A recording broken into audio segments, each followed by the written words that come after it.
Surat At-Talaq, Chapter of Divorce. In the name of Allah, the Merciful, the Compassionate. O Prophet, when ye divorce women, divorce them at their prescribed period. Count the prescribed period and show piety towards Allah your Lord. Do not expel them from their houses, and let them not go out from them unless it be that they commit a manifest indecency. These are the limits laid down by Allah. If anyone transgresses the limits laid down by Allah, he has done himself wrong. One knows not, perhaps Allah may afterwards cause something new to happen.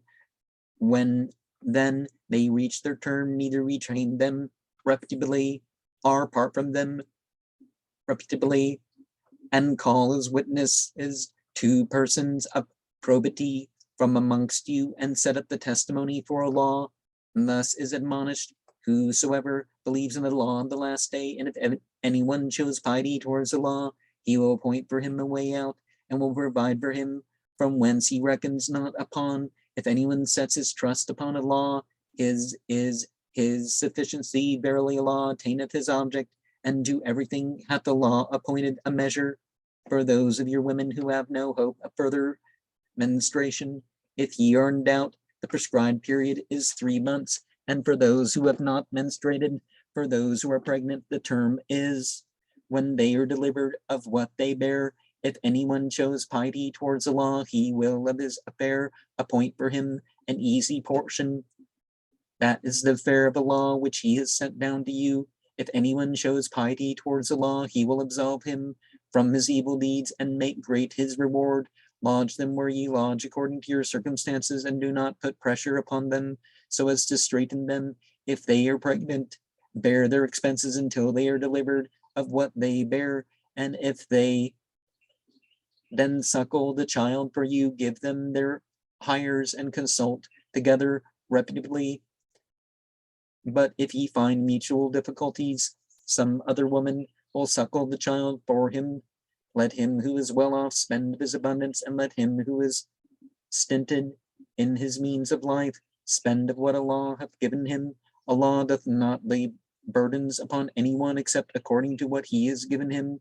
Allah will appoint after hardship ease. How many a city has proudly disobeyed the ordinances of its Lord and his messengers, and we called it severely to account, and inflicted upon it unheard of punishment.